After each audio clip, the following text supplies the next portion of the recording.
You ready? Yeah. Oh, there's no like...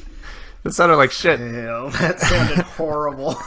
Don't worry, I made up for it with my Oh my canned god, that proper was beer. the worst opening we've done. You tried so hard setting your mic up. I did. Anyway, welcome Fail. to Movie Boners. Welcome, everybody. God damn it. Oh, man. I had, speaking of the beer that I had been drinking, well, I guess I can tell you what it is first, get into it. It's Wibby, I think Wibby is the brewing company, Wibby Brewing Company. It's an IPL, which, funny, the lady that, like, checked me out at the liquor store, she was like, what is an IPL? And I was like, I honestly have no idea. I've never heard of it until I looked at it in your cooler and bought it from you, so you should know what an IPL is. But it's a IPA style lager. So Okay. I guess we'll find out what that means. I am trying a beer called Thirsty Goat. It's brewed Oh, it's here a in cool goat. Austin. Huh? That's a cool looking goat. Yeah. It's a amber ale. That's pretty delish. Ooh. IPA style lagers are pretty dope, actually. That is tasty. Ooh. I like that a lot. New standard. Ooh, that's a pretty good beer. Yeah. So thank you, Wandering Lions, for our beer segment. They're our sponsors. They're an independent film studio out of Michigan, and you should go to wanderinglionsstudios.biz or check them out on Facebook and Instagram, Wandering Lions, Wandering Lions Studios. And I was talking to them this week, and they do, like we mentioned last week, they do Artists of the Month all the time. Mm-hmm. We were Artists of the Month back in like March or something, and Artists of the Month this month in April is Hannah Harrison. She's an actor, and you could go to her Instagram too, actually, honestly, at Nimi, Nimi Hannah. She's working on a feature-length drama movie, which is pretty cool. Ooh. But they said, Wonderland said, they were letting us know what May's artist is, which we'll shout out in our first May episode. Oh, yeah, yeah. And I asked them, I was like, hey, do you, we could tell our listeners, if we have any artists who are listening, go and just follow Wandering Lion Studios, shout out to them. They would love to network with other artists. They love supporting all kinds of artists, illustrators, authors, doesn't matter.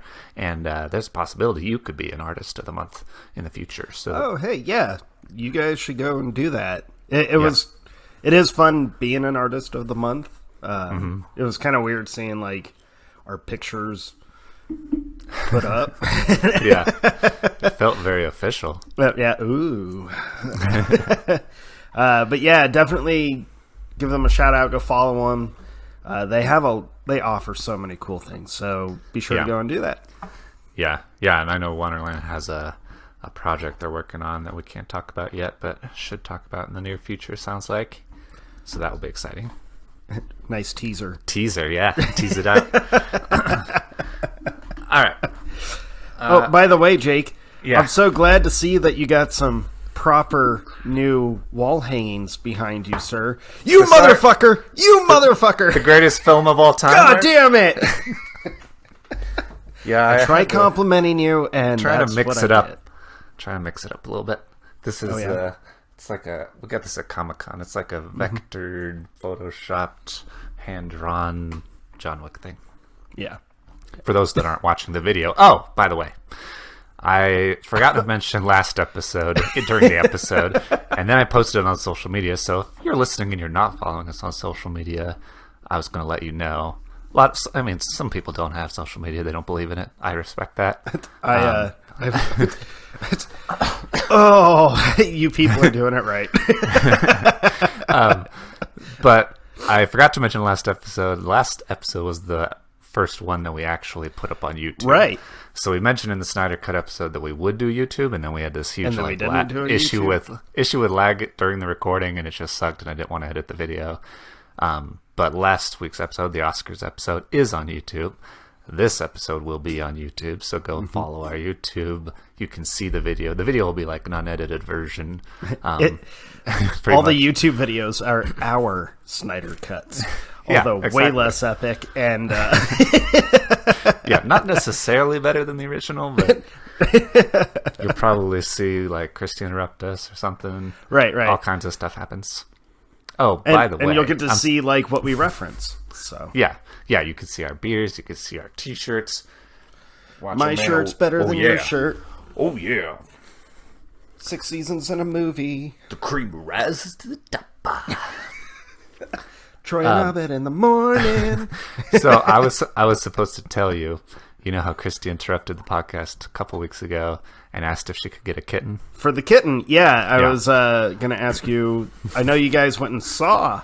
We did. We went and saw the kitten last weekend. We went and saw the kitten again last night. And when we got there last night, she won't be able to come home for like another probably week or so.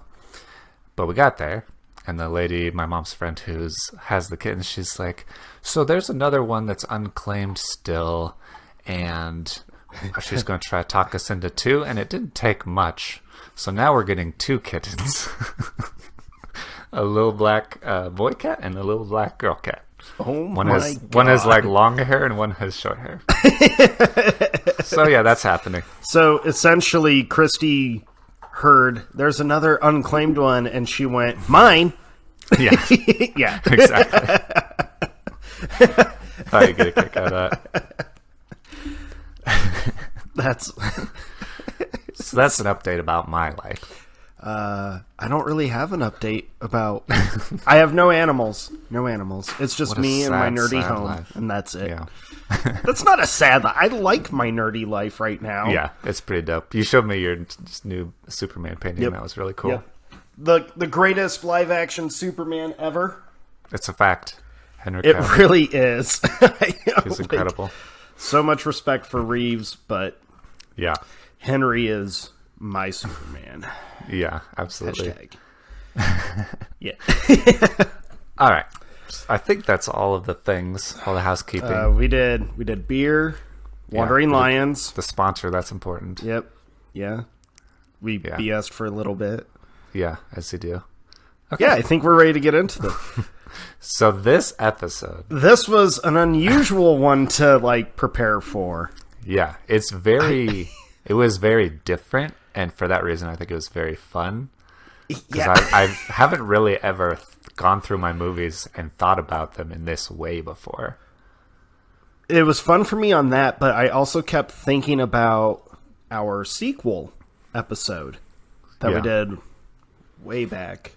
New listeners, go to the early episodes. The sequel one or the remakes one? We kind of had we talked about sequels in the remakes, right? Yeah, a little bit. Yeah, we talked. Yeah. It was mostly about remakes and reboots, but then we did talk about sequels a little bit. Yeah. But I know we got pretty, not harsh, but we basically said sequels rarely are anywhere near as good as that first one. Yeah. For the main reason that Hollywood always wants to go like bigger and we need to amp everything up, and that usually ruins like the story of the sequel. Yeah, you can definitely fall into that sophomore slump really easily. So I kept thinking about that, trying to prepare for this episode and trying to be like, oh my God, I would love to see more of these characters or this story. Mm-hmm. But I feel like I'd be so sad if the sequel sucked. Yeah.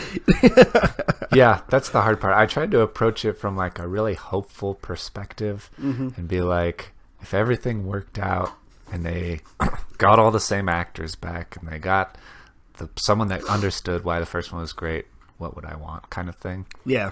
I even got down into like, this is how they could do it, how they should do it. Okay, I was going to ask you. The sequel should be this exactly. I was going to ask you if you ended up doing that, because I definitely had a moment with a couple of mine that I was like, how would I want the sequel? Which means that's not how the sequel would end up being. Probably not. But I will say there is 0 straight comedies on my list. I think that might be true for me, actually. And I did that. I realized that once I had like 6 movies listed down. And I started thinking, like, yeah, comedy sequels tend to really not be good. Yeah. There's a few that have been surprised, like, hey, good job. But yeah, I was like, yeah, I don't think I can put an actual comedy. I have a lot of movies that have comedy in them, but they are not like an actual comedy. Right. No, I think that's true. I think a great comedy movie is kind of lightning in a bottle in a way. Yeah. It's something was magical about it. There's the chemistry and everything, and the writing and the timing was just, it worked perfectly, and that's so hard to do again, without it feeling forced. A lot of comedies sequels feel forced. As I was going through, I was like, Wesley, no. As I was going through, I was like, you know what's actually really easy to make sequels for? Horror movies. Yep. It's like, let's do that. As long as the killer's still alive. Or even if he's not alive, I was going to say that to life. It's a horror movie. There are no rules. You can bring the killer back and have zero explanation for it. Or have a copycat killer, or there's a million things you can do. It's so easy to make a horror sequel. As long as your body count is at least like 4 and up, you're good. You're good. I have a good variety, though. Real quick, before we get into the list, have you watched any new movies yet? Or, like, since we last talked? No, but... the problem is I did watch pretty much all of the movies on my list this last week. But I really wanted to watch Mortal Kombat. Okay. I'm did assuming watch that's why Mortal you're asking. Kombat. Yeah. Yeah, and is it dope?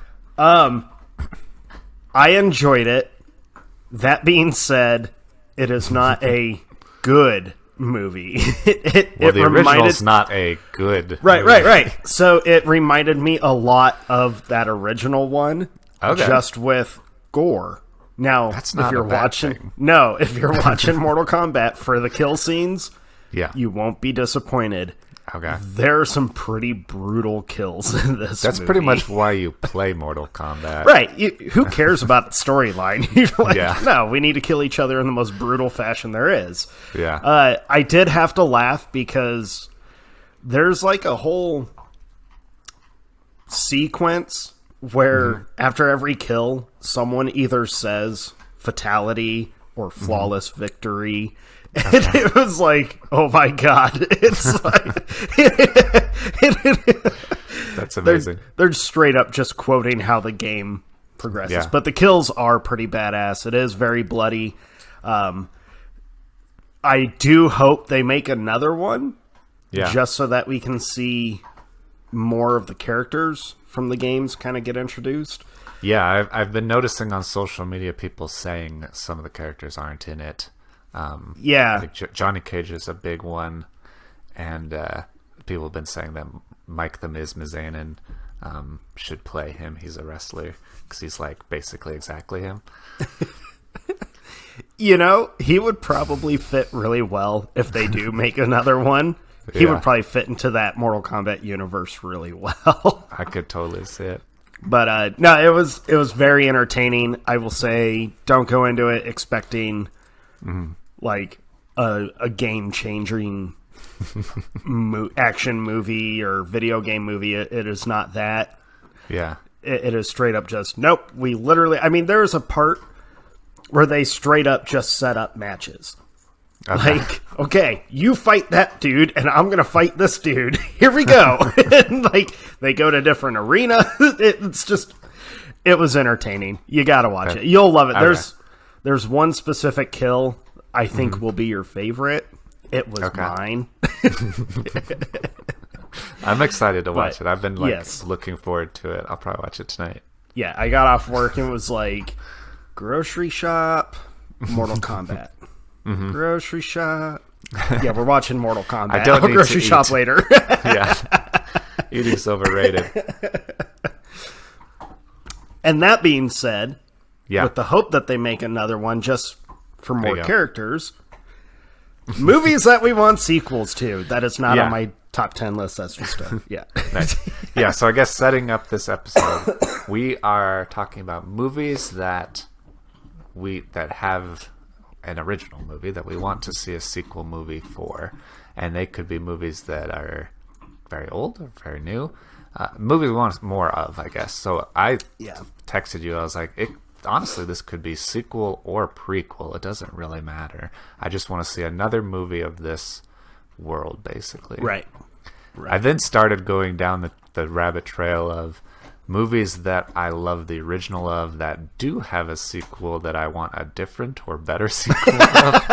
And then I was like, this is too much. Maybe we'll do a different episode about that. I can't be bothered. That's getting really in depth right there. Yeah. So yeah, well, keeping it kind of specific to movies that set up the potential, that may or may not have even set up the potential for a sequel, but we would like to see a sequel of it anyway. Yeah. As I was going through, I was kind of noticing a trend of what I think that it takes in order to even think about a good sequel, which is one of two things, or both things. I think you need a great lead character or group of characters. Like, great chemistry between characters can really carry a sequel. That I found myself really focusing on that with a lot of mine. Like, these actors with these characters that they're playing, they need to do this more because they work great together. There's one on my list that I'm like, oh my god. Actually, there's a couple that I'm just like, I have to have more of this. And it was because of the chemistry and how well everyone played off of each other. So yes, I agree with you. That is like, that's almost the number one thing that you need. Yeah. To even approach making the sequel. Yeah. And then the second thing that I thought could be a good reason to, even if you don't have the first one, is just a fascinating world.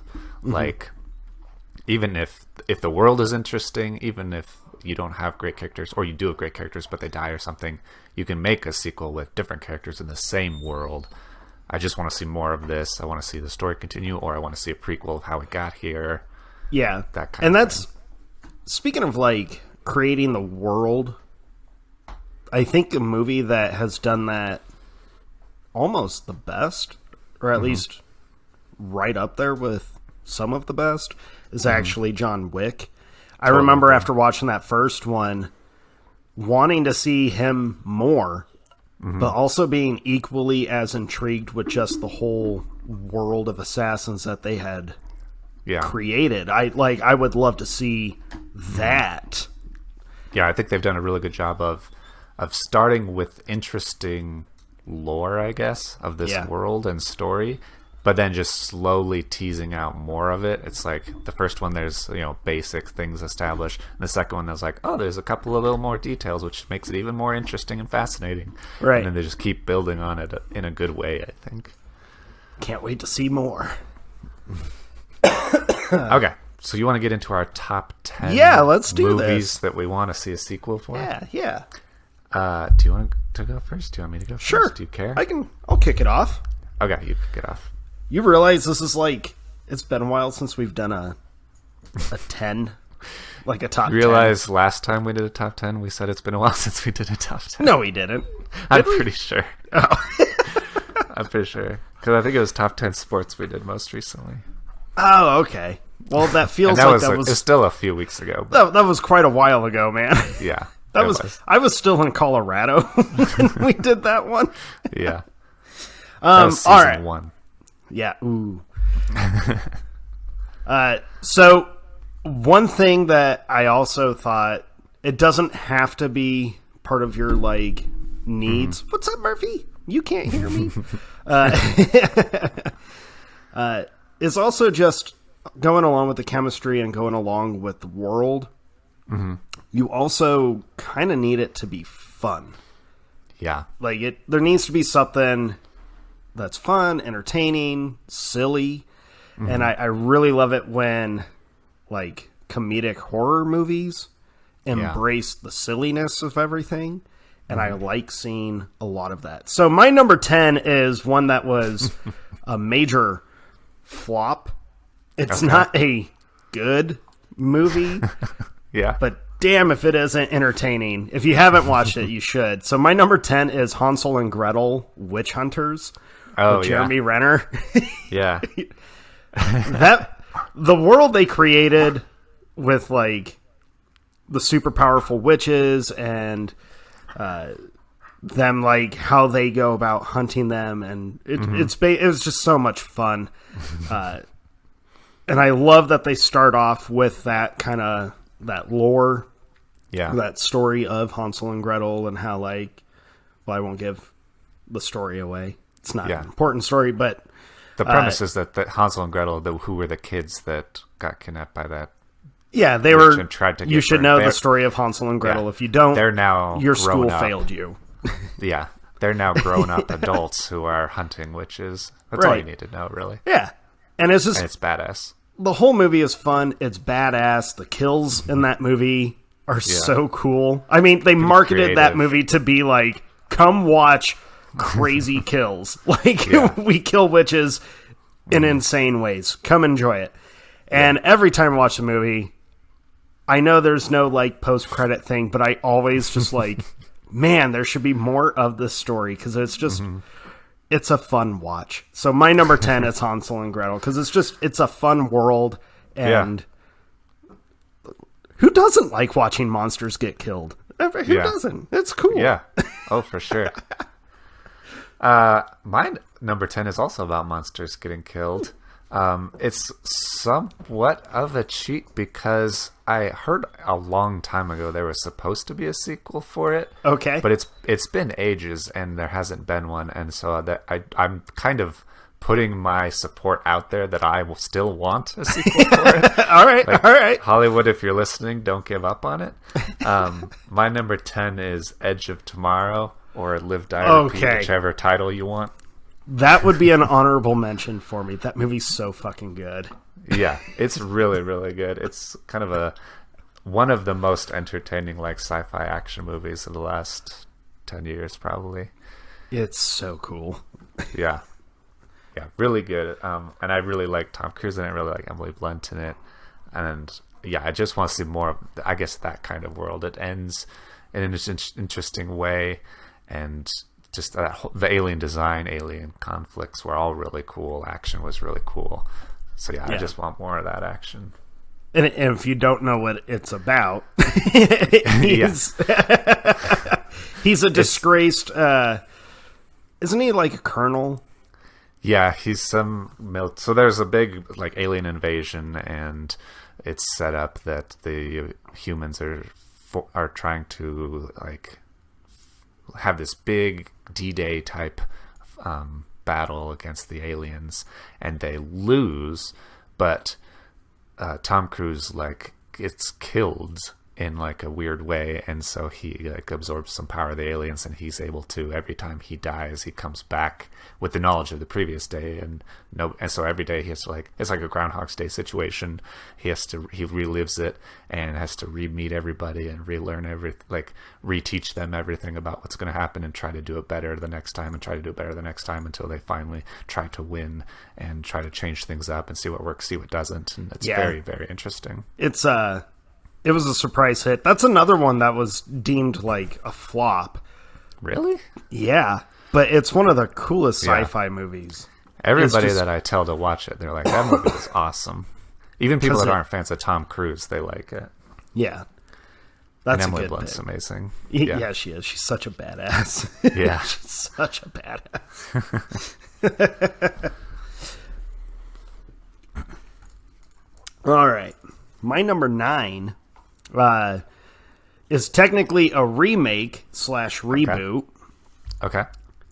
That I personally think is far superior than the previous 2 that we got back in the early 2000s. I love the actress. I love this movie. It's just so cool. It's a great action movie. My number 9, I think we've actually talked about it on the show, is Tomb Raider. Okay. The newer, or the most recent one. Yeah. The one with Alicia Vikander? Yeah. She's really good. She's such a badass in that movie, and yeah, it's such a cool, perfect setup for that kind of like the Laura Croft world.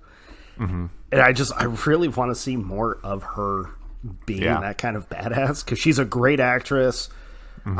I haven't seen anything that she's in that I have not enjoyed, or at least I can't think of anything off the top of my head. And she constantly is like, no, you are one of the best parts of like every movie you do.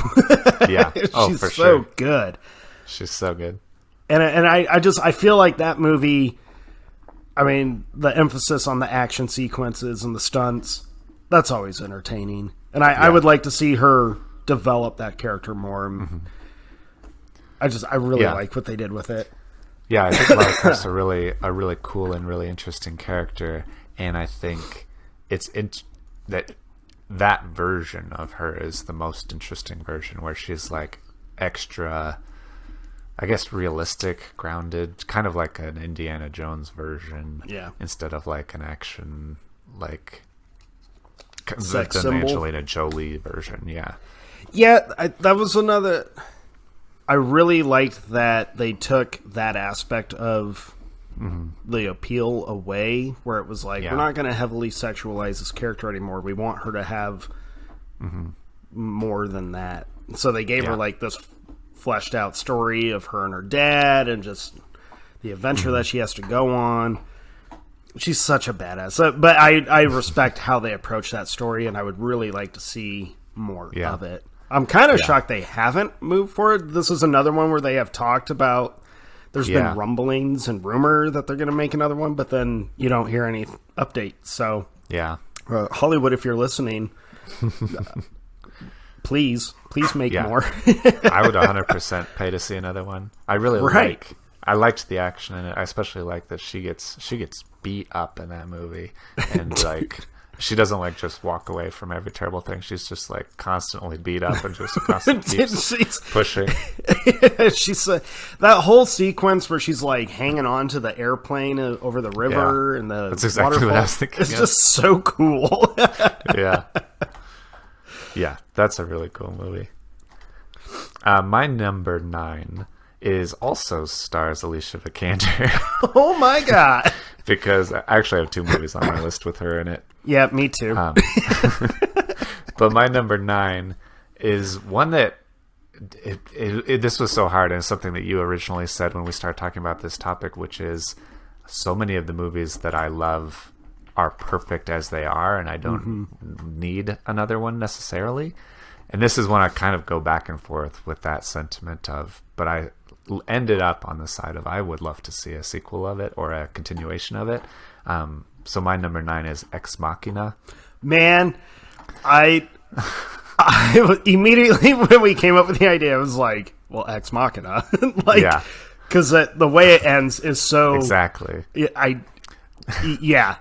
The way it ends, you're like, I need to know more. I need to see more of this character. I need to see her in the real world. So the premise of Ex Machina, if you haven't seen it, is she's an artificial intelligent robot, like an extremely artificial intelligent robot. The whole first movie is kind of her being the whole forced first to go movie. It's the only movie. Okay, the first movie so far, because we're gonna get a sequel of it.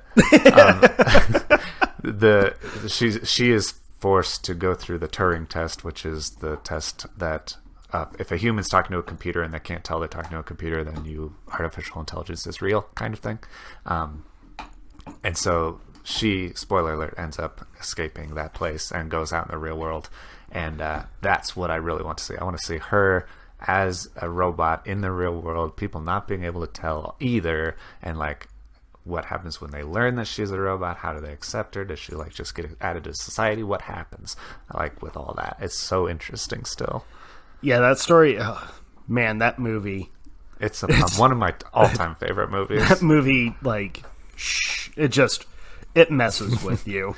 There's so much in that movie where when it ends, you're left with a lot of like personal moral dilemmas of how do I feel about everything that I just watched, because I don't feel great about any of it. What is reality? What does it mean to be human? What does it mean to be sentient? It's crazy, right? But I didn't put that on my list because I feel it's perfect how it is. Yeah. And I would be very afraid. I like the idea of her mingling or getting to know the world. That's one of those movies that just screams Hollywood fuck up if they were to ever do a sequel. Yeah, I'm sure you're right. But man, that's such a good one. Oh my God. Yeah, it's crazy good. It's so good. And it's got a bunch of faces that people know. Like, Oscar Isaac plays the Doctor. He plays a lot of Star Wars faces. Yeah. Oh man, that's a good one. Oh, I think we've mentioned that movie a few times. On our show, and every time I immediately just think of a couple scenes, and I'm like, yeah. It's intense. It's certainly intense. Fascinating, but intense. Very fascinating. My number 8 does not rely on chemistry between actors and characters. Okay. But it is one of the greatest horror movies of all time, and just the world and the premise. I Need More, and this is another one where the guy that created this story has hinted several times of, we're going to make another one, and then there's no follow-up on it. There needs to be. My number 8 is Trick or Treat. Okay, yeah. Which I have mentioned before, but this movie, man, the character is Sam, who's like the Halloween guard spirit creature thing. It's just, he's so great, and I want to see him interact with more of the world to make sure that people are respecting the traditions of Halloween and how real all the Hollywood monsters are actually real and in our world, and he's monitoring that they only come out and reveal themselves on Halloween night during like the witching hour and all that. It's full of like dark comedy, slapstick comedy, and horror. Just straight horror. And I think if you were to get a sequel to a movie, especially a horror film, this one is perfect for that. It's already set up to be able to expand the lore and all that. And it's one that, I mean, the movie itself is barely an hour and a half, and I'm constantly wishing that it was like 2 to 3. But it's so much fun. It's so good. I've always wanted more. I've got the comic books, but I want live action stuff. So and I feel like there's so much of that lore and tradition and things around Halloween that you could certainly easily touch on more of it, explain more of it, how it is actually real, how it actually ties into the real world, all that stuff. Yeah, it would be so fun. I would. Yeah. And Hollywood, that's like a cash grab just to release it at Halloween. Everybody's going to go see it. Right, because everyone, during the month of October, you can release any kind of horror movie, and you're going to make money off of it because people are like, well, it's that season. Let's go watch monsters. Yep. They're dying to be scared. My number 8 is a movie that I'm embarrassed I didn't have on my our favorite comic book superhero movie list. I had kind of forgotten about it and realized afterwards that I should have had it on there. It's not a traditional superhero comic book story, but there's enough elements that I think it would have qualified for that episode. And it's an incredible movie with an incredible cast. So my number 8 is Midnight Special. I've never seen Midnight Special. Oh, you should see it. It's interesting. So it has Michael Shannon. It has 3 of the most underrated, amazing actors ever. Okay. Michael Shannon, Joel Edgerton, and Adam Driver are in it. Holy shit. Yeah. How have I not seen this? And Kirsten Dunst also is in it. And they're all really, really good. And it's about this kid who has these special powers, and he's been Michael Shannon and Joel Edgerton are driving him. He's wearing goggles and stuff and reading comic books in the back seat. and they're driving him like away, like trying to like sneak him away. And there's like on the news that he's been kidnapped, but he's like obviously with them, like he's not with them against his will. He knows them. That's like he's Michael Shannon is his dad, and there's like a very minimal cult aspect where the kid was at this cult in Texas, and this cult is like kind of somewhat of a doomsday cult where this kid was able to predict certain things through his abilities, and so the cult believes that Wesley, stop bumping my microphone. The cult believes that something significant or the world is going to end like this Friday, like in 4 days, and so they need to get the kid back from Michael Shannon and Joel Edgerton. So they're trying to like send people out to find him. The FBI shows up at the cult place, which Adam Driver works for the NSA. He's with them, and they're like interviewing people about this kid and how this kid knew certain things about the government. Like he is able to like tap into like radio frequencies and government transmissions, and so this kid's able like knows things. So the government obviously shows up. They're like, you shouldn't know this. This is like top secret, all this stuff. And so it's just an amazing movie, an amazing ride, and the way that it ends and the way that it kind of expands the world that we live in and the way that the movie worlds could be is pretty amazing. I'm not going to say too much because if you haven't seen it, if everybody hasn't seen it, go watch Midnight Special. It's I feel like awesome movie. Just the lead actors, yeah, that alone makes me really want to watch it. There's a chance I'm watching it once we finish. But oh my god, I was just looking it up. That looks so good. Yeah, it's real cool.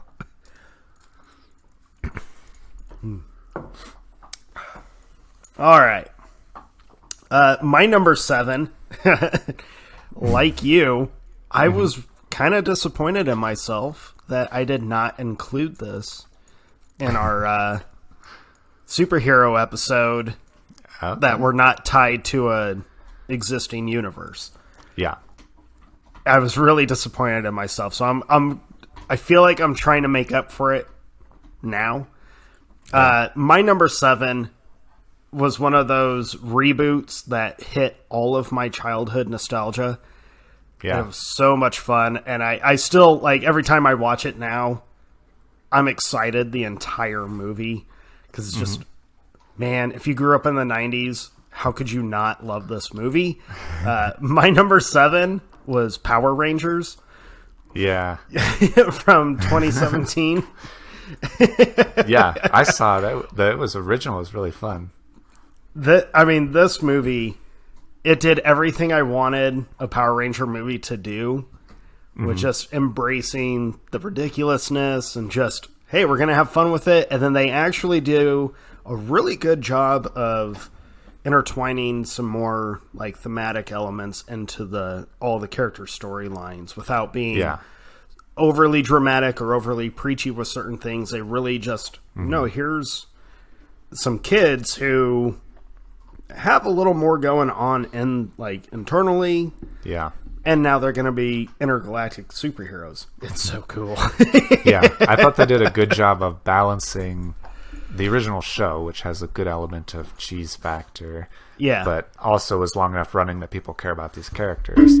They did do a good job of making the movie a little more serious, but still really fun. But but they didn't, it didn't feel overboard with being a little more serious. It was just, it felt like, these kids are, they're seniors in high school.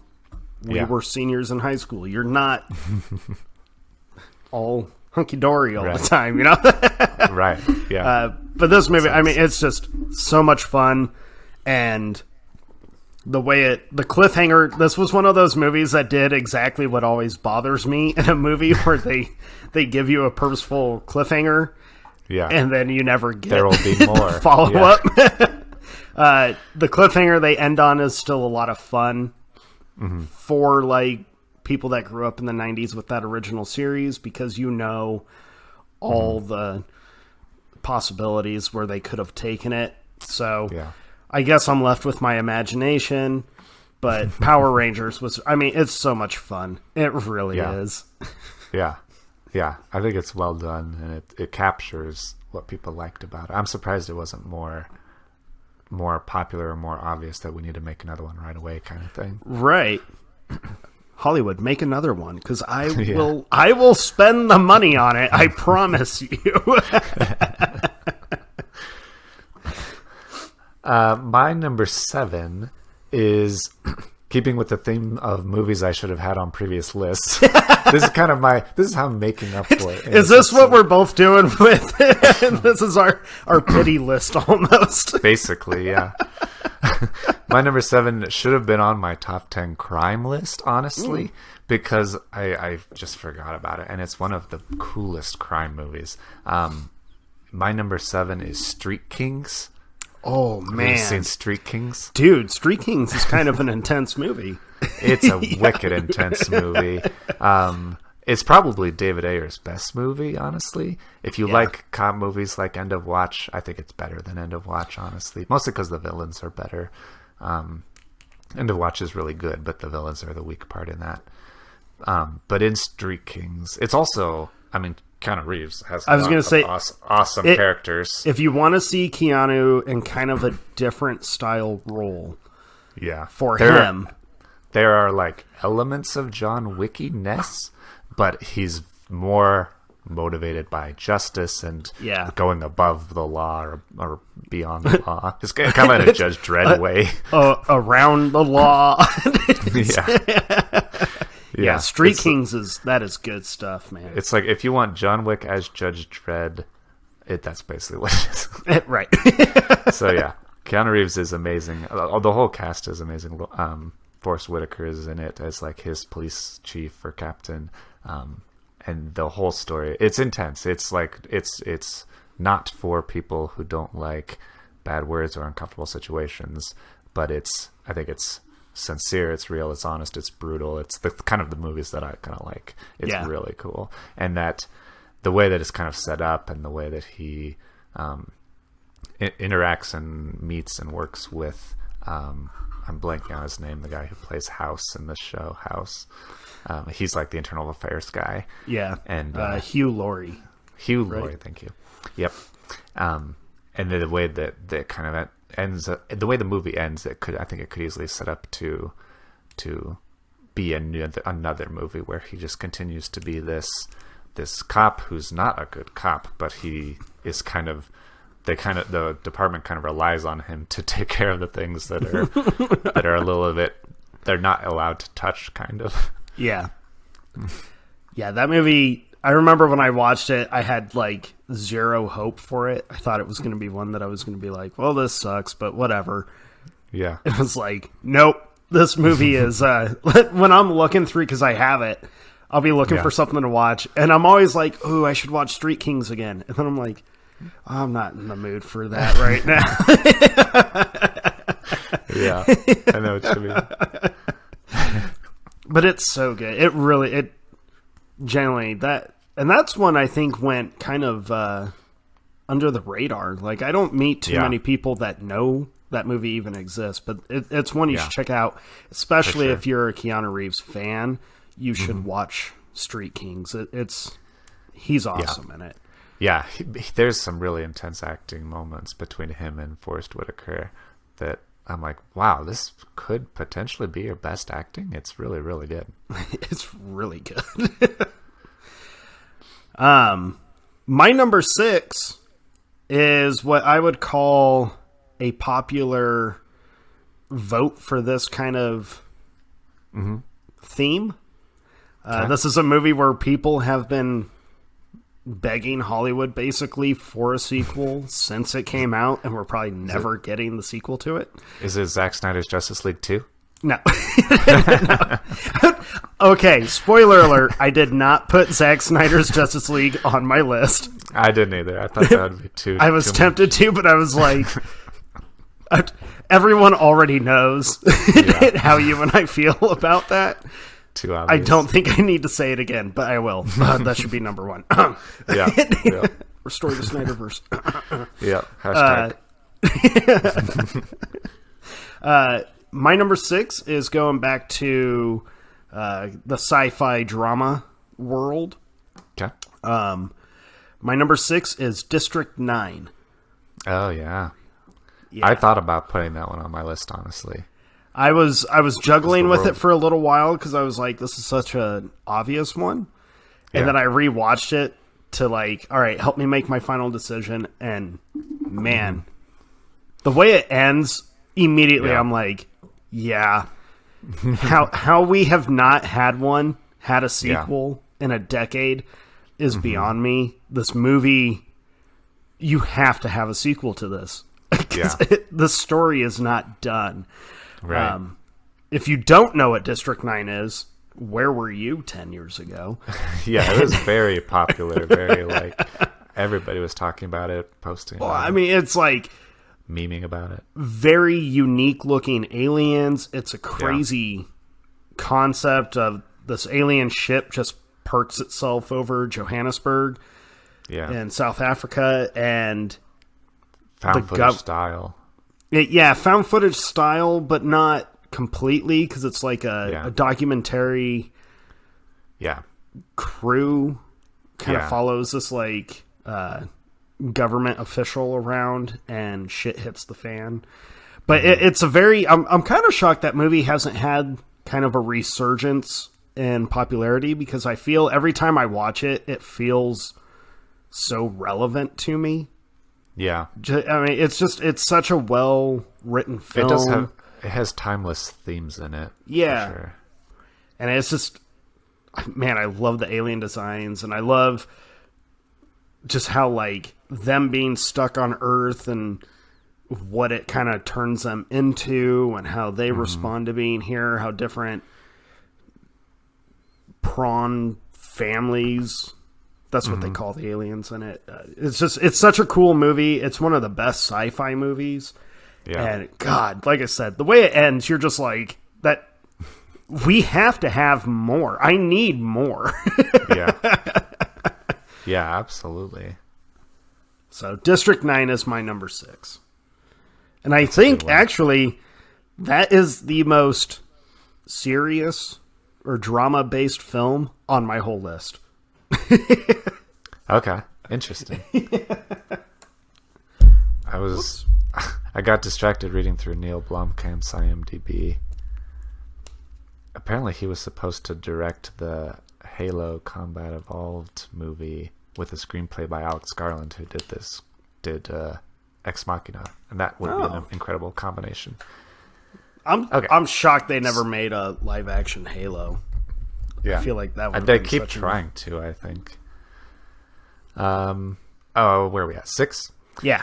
My number 6 is kind of maybe an uncommon or unpopular opinion one. I don't know that a lot of people love this movie. Okay. It's about a kind of a topic and a time and a world that I personally just love. I like the aesthetic of it, kind of. In Gen Z terms, I like the vibe and the aesthetic of it. So my number 6 is Master and Commander: The Far Side of the World. And I don't know that a lot of people love it, but I'm a huge fan of like early 1800s, like ships and ship battles and just sailing and being privateers and all that stuff. It's really, really cool, based on a series of books, and Far Side of the World is just like one of those books, so could very easily so you have the material for it. Yeah, easy to adapt, I'm sure. And it's just a really cool movie. If you haven't seen Master and Commander, it's Russell Crowe, and I literally just looked at it, and I'm blanking again. The guy who plays Vision. Cast. Yeah, Paul Bettany. Paul Bettany. They're like best friends. Paul Bettany's the doctor on the ship, and Russell Crowe's like the captain of the ship. And they are like off the coast of Brazil, and they're supposed to stop, like in early 1800s, when Napoleon is the emperor of France, and he's like they're trying to find and stop a ship from getting to the Pacific, basically. And the like ship battles are the most intense. The ship like just management is really intense, which is like, it sounds boring, but in the middle of this battle, you are maintaining you're getting cannon holes through your hull, and you're taking in water, and you're trying to repair it, and your mast gets knocked down, so you're trying to cut it off so it doesn't capsize your ship, and their rudder gets shot out, so they can't turn anymore, so they have to like drop the lifeboats and like start towing their ship into the fog to escape. It's just intense. It's cool. And I would love to see more of that, and to see those characters. I think Aubrey as the captain is really, really cool. Yeah, it really is a cool movie. The first time I saw it, I remember this one being marketed as like this huge action-y sea voyage movie where you were going into it expecting just like sea battles for 2 hours. Yeah. And then it's almost 3 hours of mainly story. And I remember the first time when you're a young, like, teenage boy and you go and see a Russell Crowe adventure movie, you're expecting like, oh, it's going to be a brutal movie. I was not the biggest fan of it the first time I saw it, because I was like, same. What? Yeah, no, exactly the same here. And so I should probably like clarify, when I say it's like intense and exciting, some of it is intense and exciting.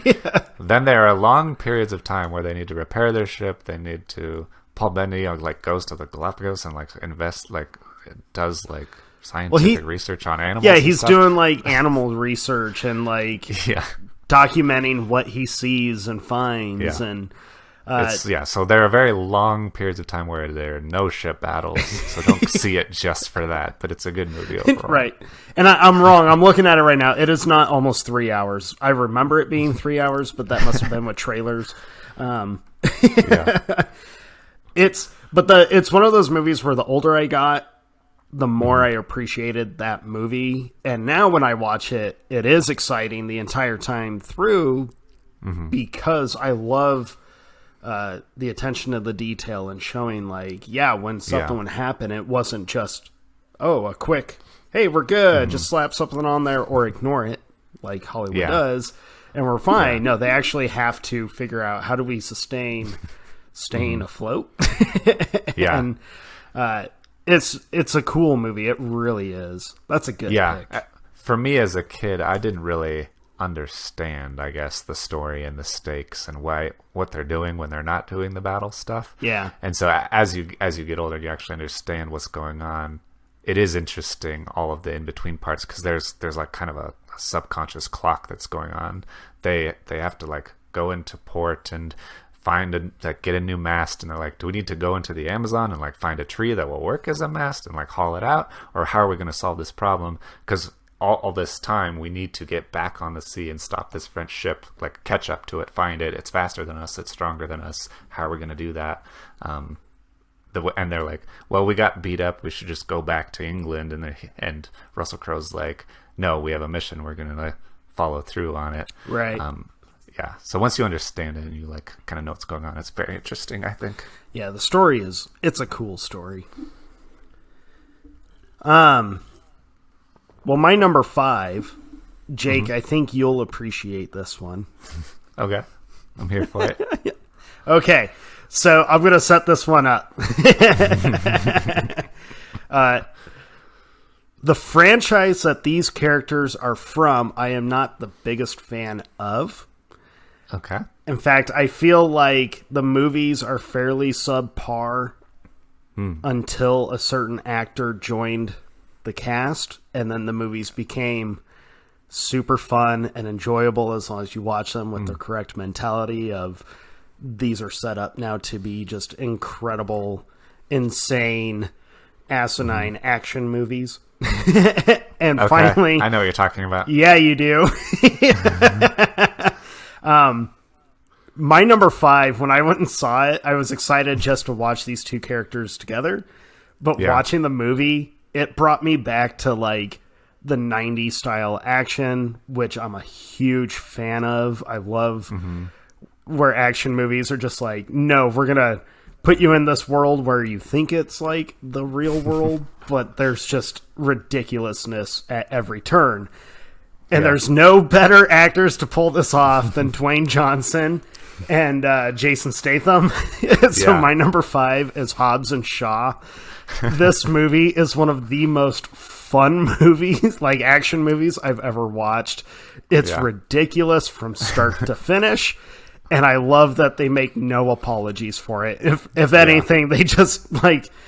It's full of hold my beer moments where you're like, there's no way they're going to do something more ridiculous. And then Dwayne Johnson throws a chain onto a helicopter and it like makes the helicopter struggle to fly away. Well, they're in constant competition with each other. Right. And just trying to one up each other. Like, I am more of a badass than you are.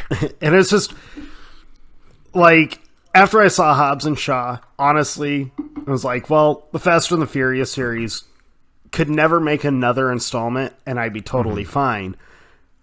But I want to see a whole saga around these two characters. Or maybe not a whole saga, but at least one more movie featuring these guys. Like, they just...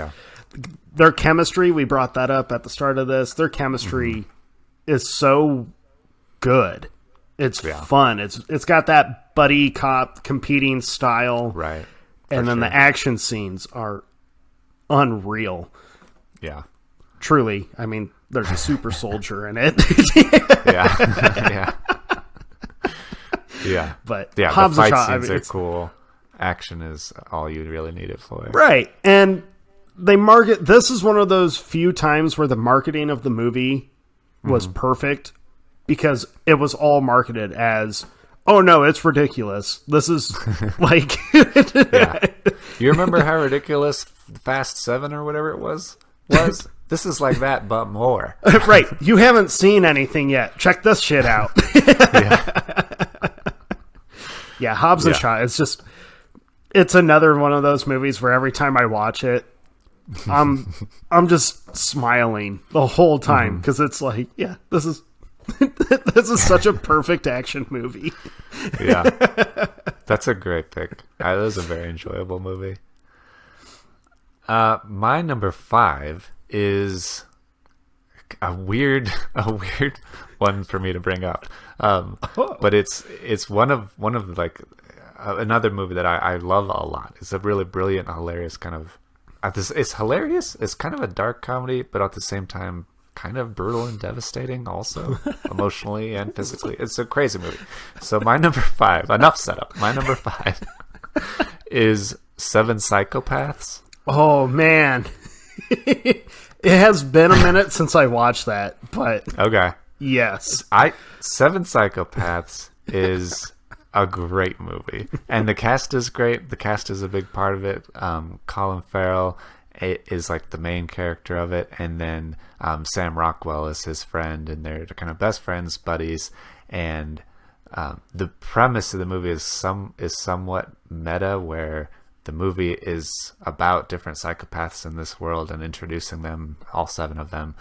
But at the same time, Colin Farrell is writing a movie script. He's trying to write a script to sell to Hollywood for a movie called 7 Psychopaths, and he's like kind of collecting different stories of psychopaths and their behaviors so that he can put together a movie script.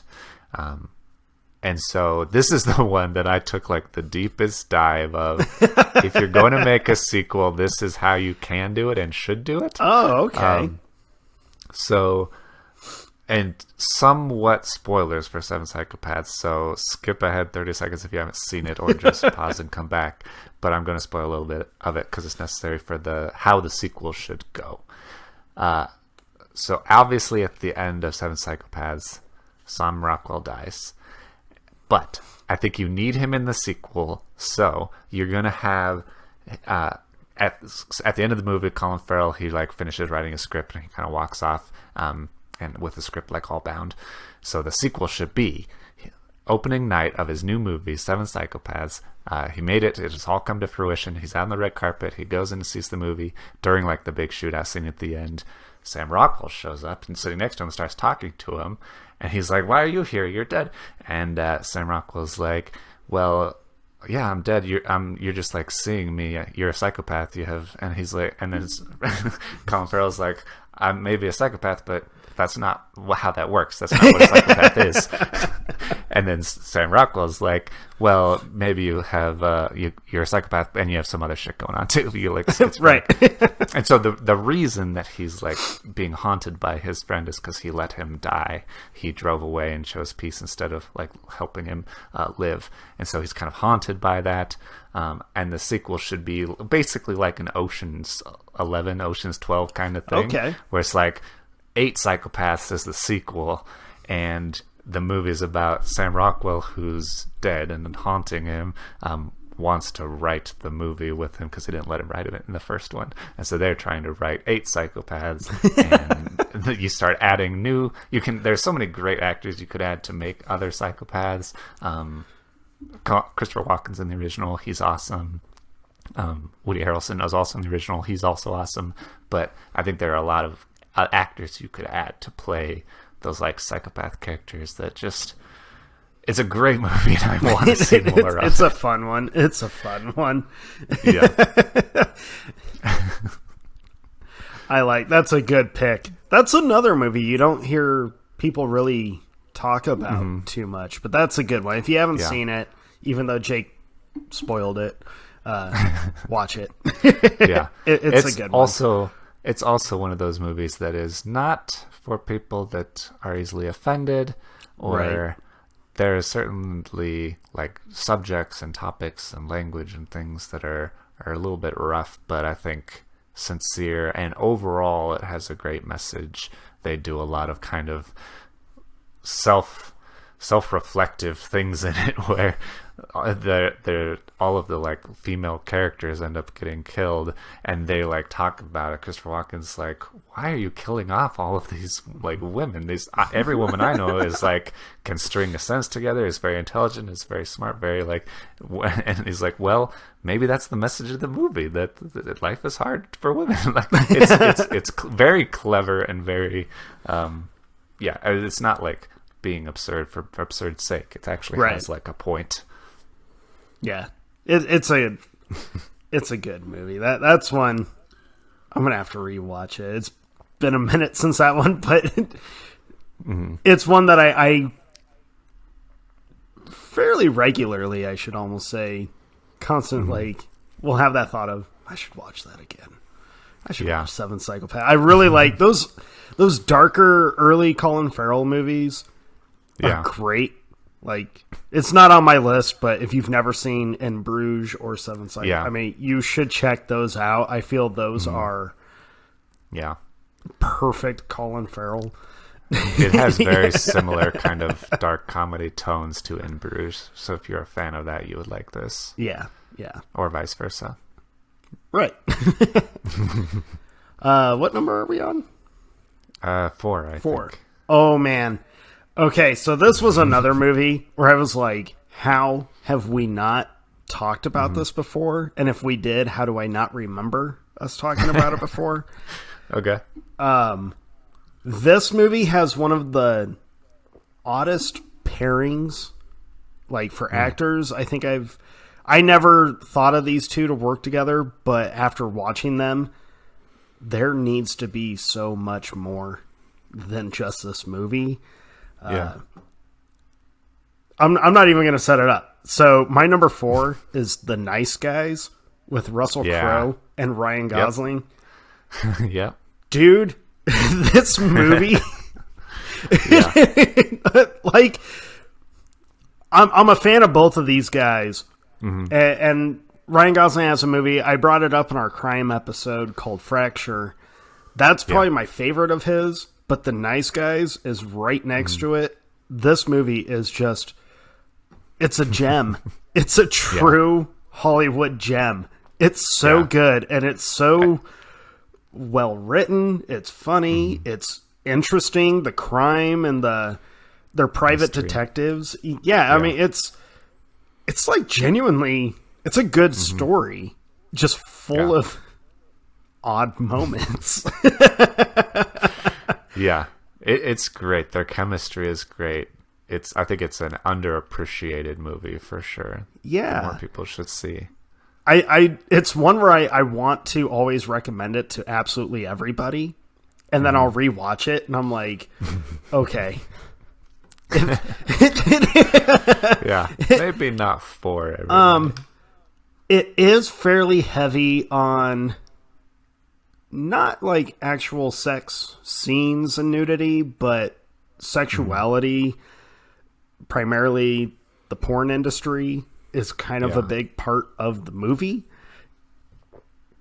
because of like the crime that they're investigating happens to be intertwined with it. So with that in mind, there are some parts in it that would definitely offend people, like some people, but I always want to highly encourage people, like, just get through it, because there's a reason all of that is in this story. Please just like, trust me. And by the time the movie ends, I mean, I want more of these two. I really do. Yeah. They got to work together more. I need a Nice Guys part 2. Yeah. The conclusion and the story, the investigation is really interesting. The way it wraps up is really satisfying. Yeah, it's just, like you said, very well written. It's a movie I feel more people should see. It's a hidden gem that shouldn't be hidden. It's one of the best movies, especially crime. Like, it's just it's a cool movie for sure.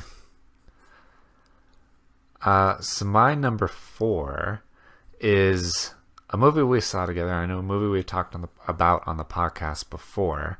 It's one of those movies that has just stuck with me so hard for like so long. And again, we already talked about Chaos Walking, okay? Not recently. We saw it a long time ago. It sets up an interesting world, but doesn't share too much or barely anything about the world. So you could very easily build on it in future versions. I think I already know what movie you're gonna say. So my number 4 is It Comes at Night. Yep. I was about to ask, is this a number 1 on a previous list for you, Jake? Probably. Yeah. It's such a good movie. And it's I see this one being a sequel kind of like Cloverfield, where you don't even necessarily need to have the same characters. Even though I would be interested, the way that it ends, I think that the events of it are so impactful that it would be interesting to see how that changes their approach to the world, how the choices that they've made affects them. That would be interesting. But even if you did completely different characters, they don't say anything about what's going on in the world. So the original follows this family that's like locked themselves inside their house, and they go out occasionally with like gas masks, and it seems like people are getting sick. Well, I think a key point to it is the isolation. Yeah. And to me, that plays a huge part in why we don't get any information of what is going on. Yeah. Isolation and fear. The main point of the movie is people are treating each other in the ways that they are because they're so afraid of them and what could happen to them, or what if they're sick and all this stuff.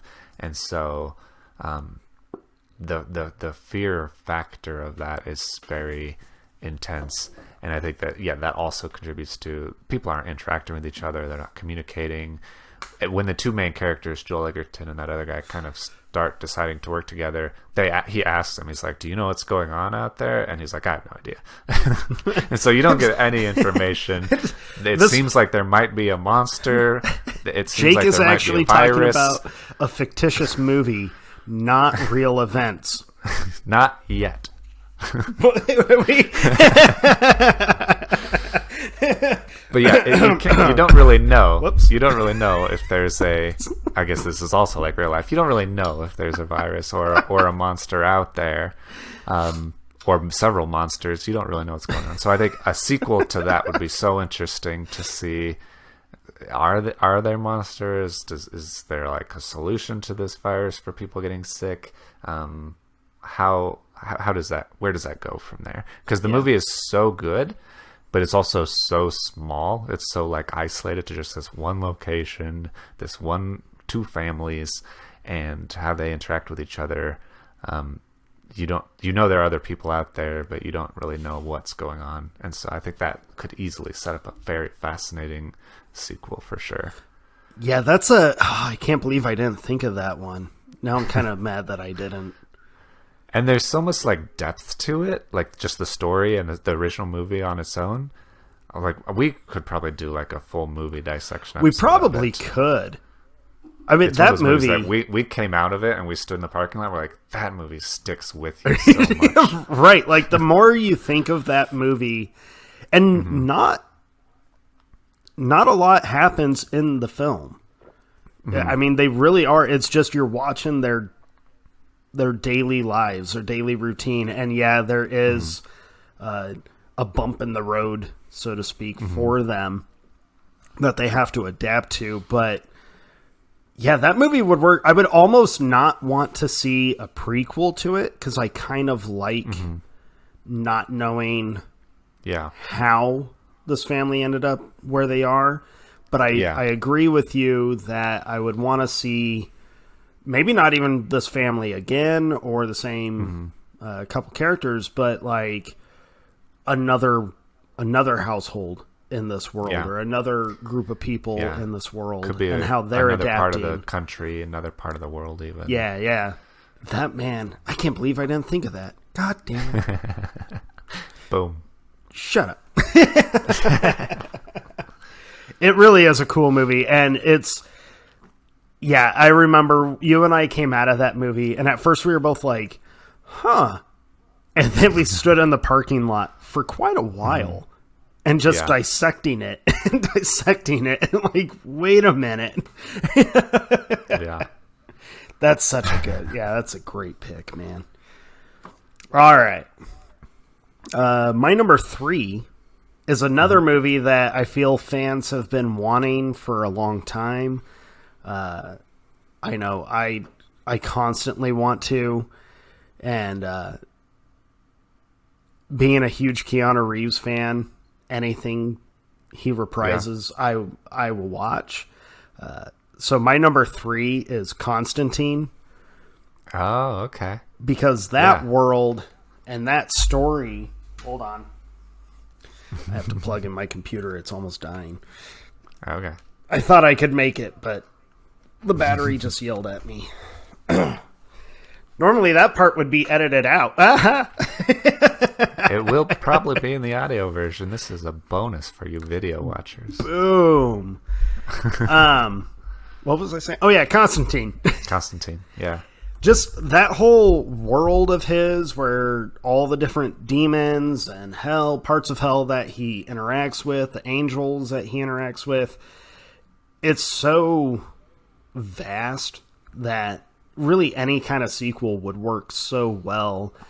And Keanu Reeves, although his iteration of Constantine is way different, well, I shouldn't say way different. He's not British or blonde. Yeah.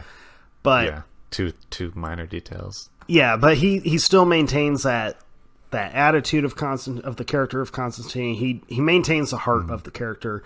And I would really love, I've said it before, I think I even said it on our show. One thing I wish the first movie would have done, and please make a sequel. Please. Yeah. In the comics, he's haunted by all the people that he's like directly linked to their death. And I would love to see those people showing up to haunt him and be with him as he's going through the world and all the different things that he has to face. That whole, you don't even have to tie it to like other DC characters. You really don't. Right. You can maintain it as like its own solo universe, and it would work perfect. Would I love to see Justice League Dark with Constantine having to go about it? Hell yeah. But I'd be all right if it was just solo Constantine. But that movie is just, I love that world. I love the lore, and I love everything about it. So that's one I've always wanted a part 2 of. because I feel there's so many possibilities that you could run with. Yeah, I think that's a really really good one, and I could see a lot of. I mean, I would love to see a continuation of the original. I really like the Keanu Reeves version. I know that DC is trying to do things with somewhat tangentially related characters, like the Zatanna stuff. So they may want to have a new Constantine to tie into Zatanna for Justice League Dark. But I would like that. I think that would be awesome. My number 3 is my second Alicia Vikander movie. All right. And then I think... I was actually going to say about Constantine before I move on. Uh-oh. Also, the other thing about Constantine that is so easy to do a sequel is you have all the comics to draw from. And so there's so many. There's so much material to adapt that it's really, really not that hard, I don't think, to come up with an awesome story. Yeah. Because there are existing awesome stories. So my number 3 is based on a TV show. Okay. Hey, Jake. Guess Is what? it the same one? I was so curious. We have a crossover, man. I was like, this is such a weird topic for an episode. The chances of us having the same movie that we want a sequel for is pretty low. Pretty slim. I'm actually excited that it's this one, though. Oh, I'm so happy. So my number 3 is Man from U.N.C.L.E. Hell yes. I don't like that because it's based on a TV show from the 60s and 70s. Because it's such a cool style, and they've made it's somewhat stylistically similar to like. What's that movie with the kid who's basically a secret agent? I'm completely blanking on it now. With the circle, you know what I'm talking about? No, Kingsman. It's okay. Kingsman. See, you threw me off with the kid. Like he's not necessarily, but he is. He's totally a kid. He's like a school kid when he first starts. Right, but then he's like he's a hooligan. So it's kind of like that. They've made several Kingsman movies. They need to make another Man from U.N.C.L.E. movie. Yep. It's set up like a kind of like an origin story where you have these completely isolated characters. You're bringing them together. They don't mesh well, but they're forced to be a team. And then through the course of the movie, you get to the end, and they are an established team. They're uncle, and that's like the setup for like a series, like a thing. And right. So this is probably and there needs to be. Yeah, this is like the movie that's like probably the most to be continued kind of thing. And I can't believe that it hasn't. I would kind of want or need it to be Guy Ritchie again, or someone who does that style, because that is a big part of, I think, why it works so well. As a Guy Ritchie movie, it's just flawless, and his style is so specific. But it's really, really cool. The cast is great. Perfect casting. Henry Cavill again. Henry Cavill. This might be, besides Superman, I think this is his best role. He is so much fun as the cocky CIA special agent. Yeah. Every He's time I watch it, ex-thief who's forced to be a spy. Yeah. And every time I watch it, I'm like, man, I think he's almost more badass and more fun to watch than James Bond. Don't at me. Yeah. But yeah. I feel he is. I just watched it a couple days ago again because I knew as soon as you had this idea, this was one of those movies. That one's an obvious towards the top of my list. Yeah. Yep. Same here. And Henry Cavill is just. He's so good in this movie, and him with Armie Hammer, who plays a Russian. Yeah. Armie Hammer is great in this. Yeah, another probably my favorite Armie Hammer role. I mean, it's my favorite of Network. his. He's great in Social Network as the twins, but he's so fun and cool in this. But he's great. Yeah, this is my favorite of his, and Alicia Vikander is Yeah. The whole scene where she gets drunk in the hotel room Dancing. is like, I just, Yeah. man. Dancing and then wrestling and then passing out. Yeah. Right. Yeah, Yeah, Man she's from awesome, and Uncle. She's like German, and Henry Cavill's American, and Armie Hammer's Russian. Russian. And then Hugh Grant comes in as this British guy, and they all kind of form this international squad. This movie, it's another movie where I'm constantly confused why not more people have watched it, why it wasn't more popular, and why we don't have 7 installments. I'm a huge, massive fan of Mission Impossible, and this movie, to me, feels like it could be that style, where it's just... Totally. Yeah, we're just going to run with it. It'll be essentially the same story for every movie, but we have so much that we can do with it. Like, this movie is so good. Yeah. The chemistry can carry it so well. And then, just put new interesting missions or villains in front of them. Yeah, it's my number 2. Okay. So I don't even have to segue because we're already in it. Yeah. That's awesome. Yeah, there's one sequence in the movie where I'm constantly like, it's the part I'm most excited to see again throughout the whole film. And that's the whole sequence where they break into the compound, and like Armie Hammer's driving the boat, and Henry Cavill's sitting in the truck. That whole eating a sandwich. That whole sequence is like, this might be the best spy movie sequence ever made. It's so good. Yeah, I love the back and forth between them as they have their own countries, like CIA versus KGB, right? Like who has the better gadget or the better skill?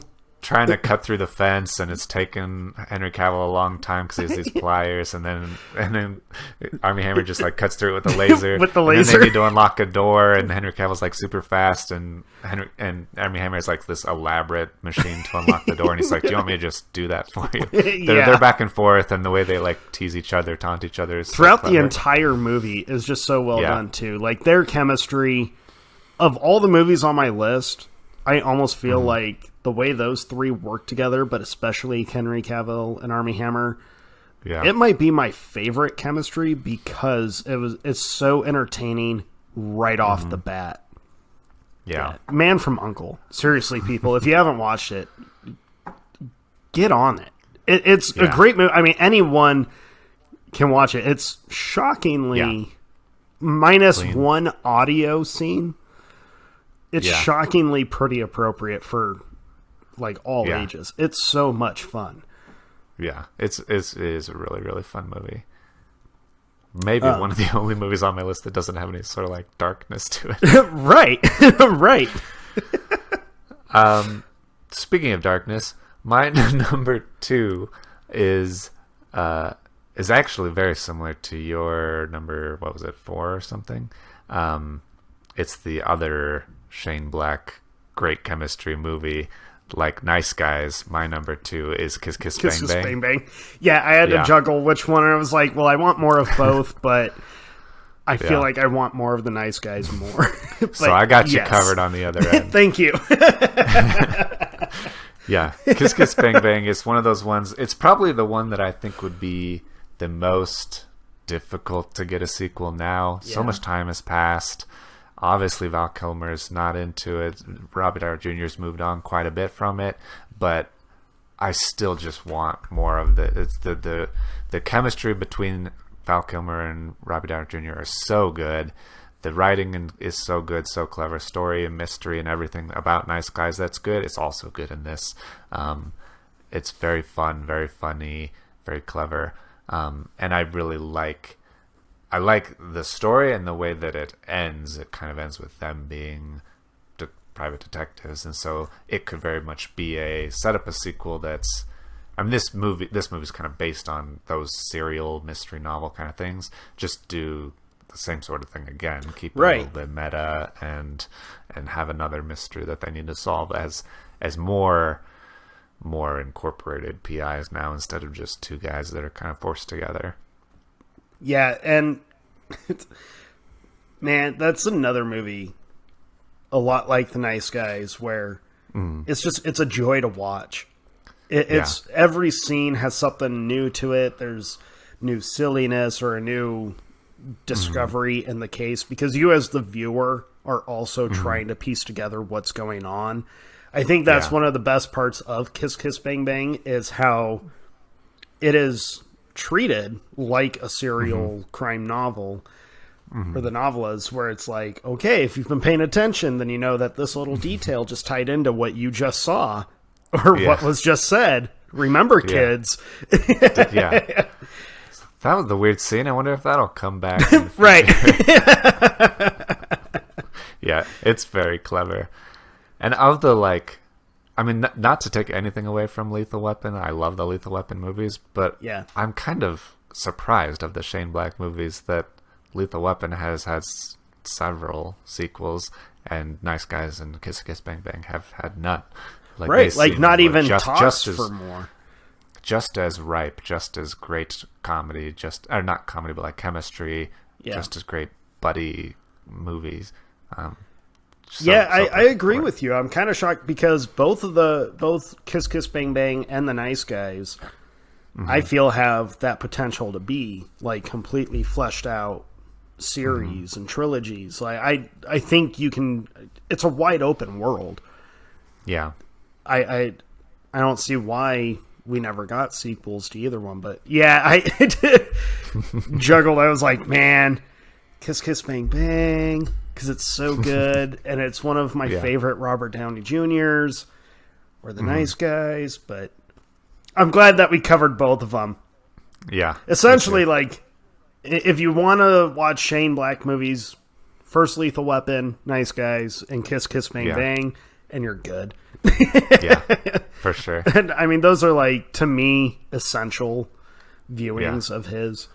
So. Oh, for sure. That's a great pick, man. And Predator. Yeah, and Predator. Well, he did the first one, right? Yeah. Or did he just act in it? He just acted in it. Wasn't that John McTiernan? Oh. Directed by John McTiernan. Oh, I guess so. Boom! I saw a thing that said... Maybe I'm a Shane Black was in it. He has a small role in it. Didn't he do writing? No, okay, so he wrote and directed the last Predator movie that just came out. Oh, that's right. And that one That's was... what I'm thinking of. It was a minor acting role in the original. Yeah. And then he took on the more recent one, which was not great. Right. It was... So stick with what you just said. Yep. First with the weapon. Kiss Kiss Bang Bang and The Nice Guys. All right, number one. I'm so excited. I feel my number one is very obvious. I feel it's kind of a cheat. Not really a cheat, but especially because I said a certain recently released movie is not on my list, but we wouldn't have the recently released movie without this one. Okay. It's a very obvious one to me, but I just like the fandom that this dude has made for me, and I've really become like passionate about his character and how he does this and this whole universe. I feel he has earned more than what he's been given. So my number one, he hasn't gotten one since. Right. My number one is Man of Steel. I cannot praise Henry Cavill enough for his portrayal of Superman. I mean, I said it in our DCEU episode. Growing up, I watched the Superman animated series. The first comic I ever had was The Death of Superman. Okay. But I was never a huge fan of Superman because he just never clicked with me. He's too powerful. He's kind of boring, you know? Yeah. And then I saw Man of Steel and was like, he's humanized. I feel for him. Like, I'm emotionally attached to this character all of a sudden. Mm-hmm. And somehow, we've never gotten more, like, standalone Superman films. I don't understand how that happened. That has to be their biggest mistake. Yeah. Well, one of them. One of them, yeah. I just... It's really crazy for me knowing Henry Cavill's team up with Zack Snyder and how they approach this character in the story, how much over the years since it came out has really just built up in me, and how big of a fan I've become. And now I've gone back and reread like older Superman comics. I've kind of, it's in a cool way, it's odd, but it's really reinvigorated my fandom of the DC heroes, other than just like a couple of the big ones and the obvious ones. Yeah. But yeah, I mean, I never would have thought when I was younger that I'd voluntarily want Superman stuff, but now I find myself like, no, I feel like I need Superman. Like, yeah. And I can't believe we don't have a sequel. And this is one where I'm like, man, there's so much that we could do with a Man of Steel sequel. Right. And I feel like a big villain that should be introduced in that world, and this was one where, like, you kind of did a deep... I was like, man, you got to bring on Brainiac.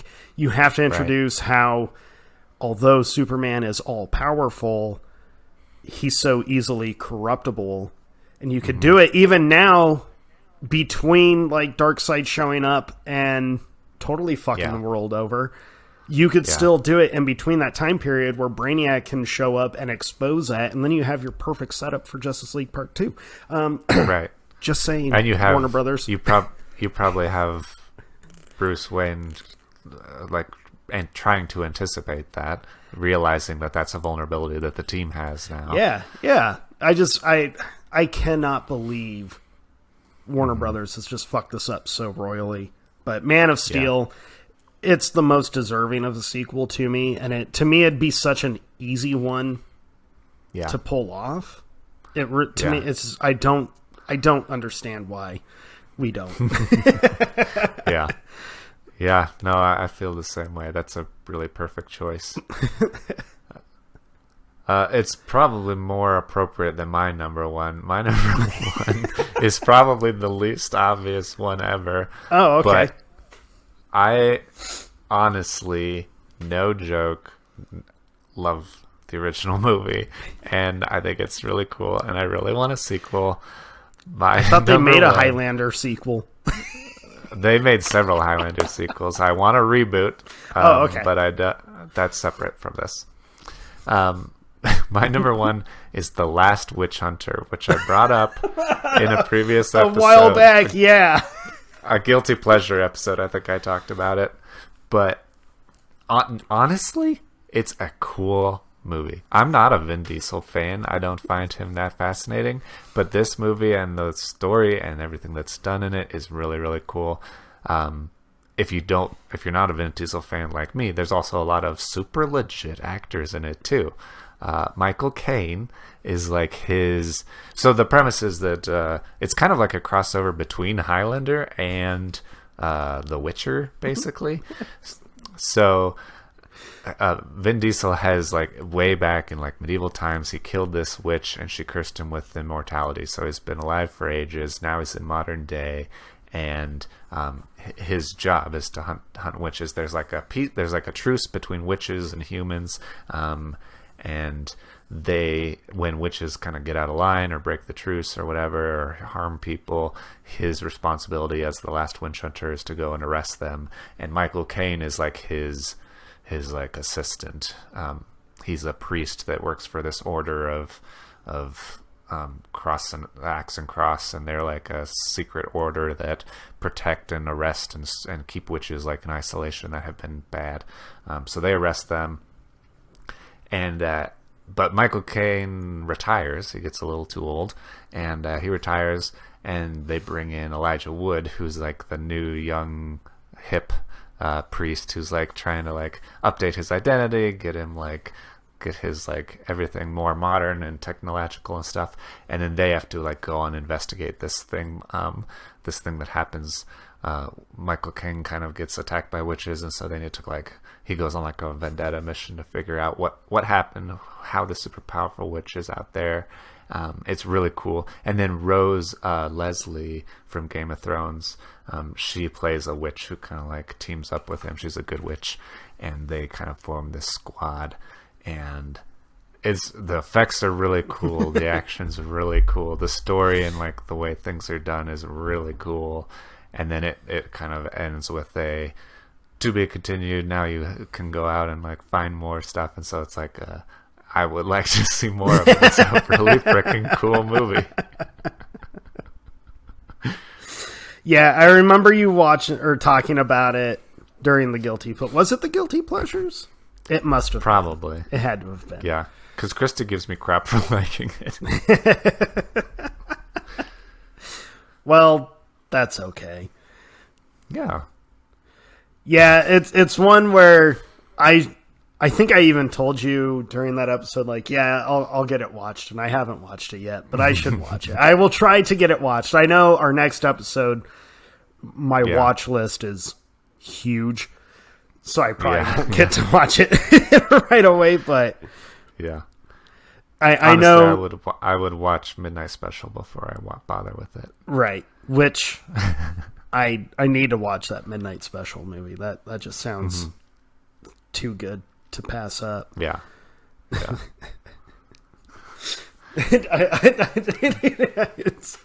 Yeah, I'm not the biggest Vin Diesel fan either. I also, though, can't help but feel bad for the guy because he's been so dependent on the Fast and the Furious movies, like his entire Not career. really able to do stuff, yeah.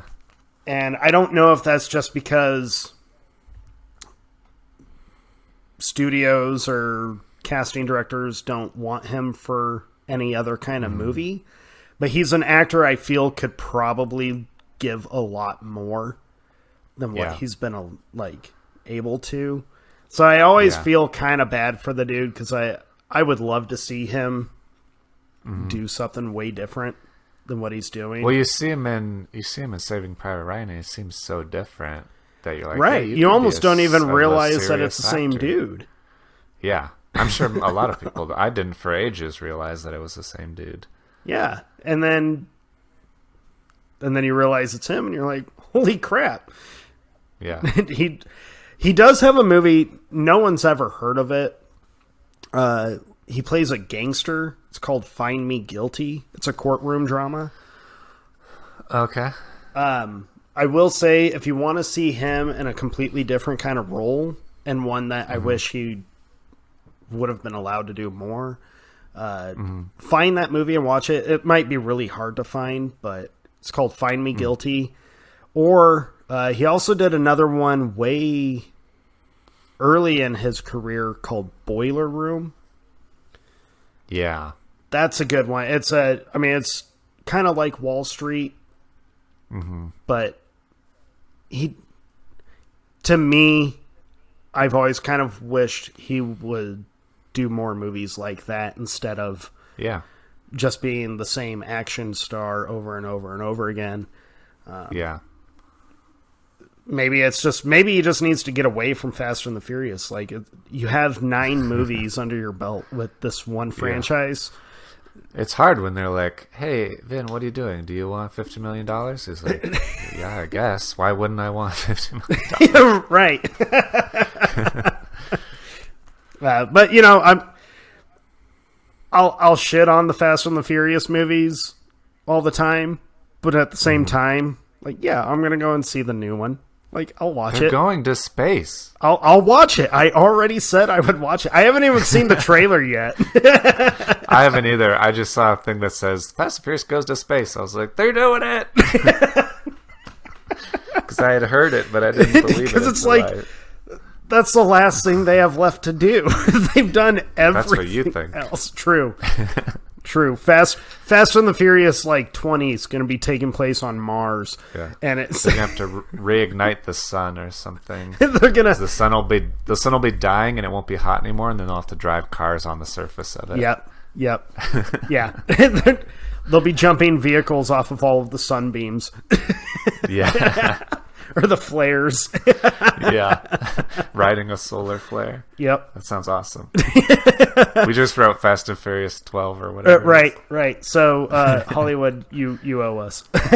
Yeah. All right, so I think that's it. That's our top 10. Did you have Top 10 any sequels? Oh, I do have honorable mentions, actually. Okay. I was going to ask you about that. Yep. I think I closed my document. You go first. Okay. I do have a couple. The Saint.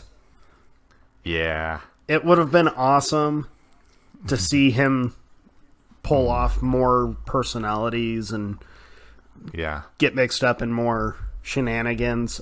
If you've never I was halfway between The Saint and Spartan. Both of those Val Kilmer movies are awesome. Yeah.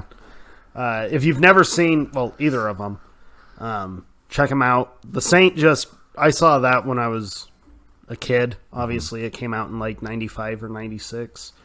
Yeah. It's one of those movies it's always stuck with me. It's just such a cool story. Yeah.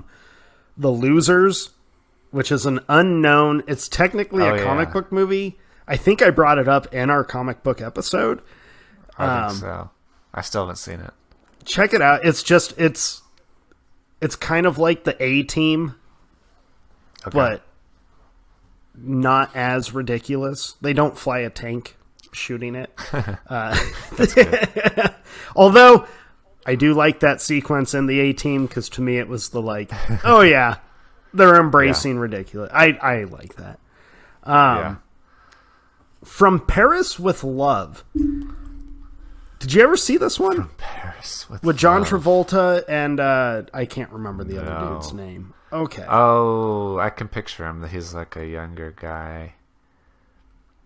Yeah. I know that one scene in the trailer where there's like fire a bazooka and it blows up one of the cars or something. Yeah. Jonathan That's the most generic thing Rhys ever. Myers. Sure. Yeah. Anyways, this is another action movie where John Travolta plays like this special ops assassin kind of guy that the government brings in to help hunt down terrorism or terrorists. Okay. It's just their chemistry works really well. They're cool characters, and I would love to. It's one of those action movies where I wish they would have made at least another one of, just to bring those two back together to work another huge like crazy case.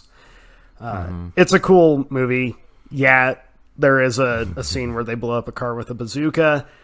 That's not the coolest scene in the movie, though. Okay. The movie has a lot more to it than you anticipate, and I think that's what I really love about it. But it's another one that's kind of under the radar, not too many people know about. Yeah. So there's a couple honorable mentions. The first honorable mention is the one that was so close to being on my list and I just couldn't fit it. The Room. I really want to see Tommy Wiseau make anything else. I love The Room so much, and I want more of it. More new Room. I mean, well, knowing how that movie goes, I guess he could reprise his role if he changed the writing. Yeah. He could do whatever he wants. It doesn't have to make sense. That's the beauty of it. Because that movie doesn't make sense. Nothing about it makes sense, but I want more of it. So The Room, for sure. Okay. Mars Attacks. Oh, man. Mars Attacks would be cool. Especially with more like modern celebrity cast. Yeah. Like, there's so many people in that movie that were huge, like in the 90s. I want to see like who's huge now or who's huge recently. You just want to see more green and red skeletons, that's all. I do. Green red skeletons, big goofy aliens, misunderstandings. Oh man, how did I love not Mars have that Attacks. one? That's such a good one. Oh my god, that's such a good one. Yeah. And then, since you did 3, I think I'll do 3. The Fistfoot Way. I don't think I've seen that one. Oh, really? Yeah. So it's like an early Danny McBride movie where he's like a karate instructor. His like persona is kind of similar to Eastbound and Down, if you've seen that show on HBO. Oh yeah. Where he's except Eastbound and Down, he's more of a he was a star. In Fistfoot Way, he's not a star at all. He's just a guy that owns a dojo and teaches taekwondo to kids, but thinks he's hot shit and he's not. But he has that same sort of like perfect Danny McBride attitude that he does so perfectly.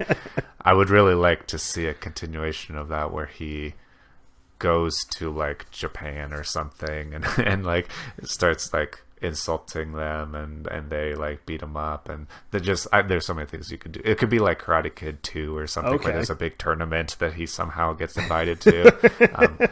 The first one's great because he has like there's like a big movie star, kind of like it's basically Chuck Norris without being Chuck Norris, that he gets to like come to his dojo and they end up beefing and fighting. But if you like Danny McBride and you like his like sarcastic, very disrespectful, very like goofy comedy, you would like it for sure. Yeah, I'm checking out the IMDb of it. I have not seen this one. It sounds really familiar to me though, but I think that's just because I remember have seen it just scrolling through Netflix or something. Yeah, and I remember the poster for it. I've seen that poster so many times. Yeah, I'll have to check that one out. You know what I just thought of? That a sequel would almost be a bad idea, but it would be fun. And I think you'll agree with me, especially if you made it with real time where like the ages of the actors are the same age as the characters now. Napoleon Dynamite. Yeah. Just to see where they're at. Yeah. I would absolutely love to see that. I would love to see how Kit's doing with LaFonda. Did they get divorced? What are they doing? Where's Uncle Rico? Yeah, that's a good call. I would. Those are characters I would be all right with seeing where they're at. See, but it would have to be done the same dry humor, the same just like what are we watching right now? Yeah, that's a good call. I love that movie.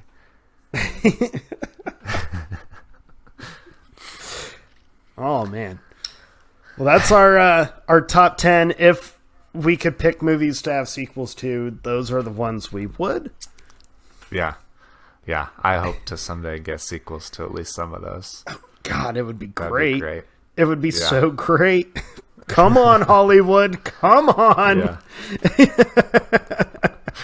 We don't need Fast and the Furious 10. Yeah. Use that money knows and make like Man from U.N.C.L.E. 2 or hey, Warner Brothers, get off your stupid asses. Give us Man of Steel. Yeah. Yeah.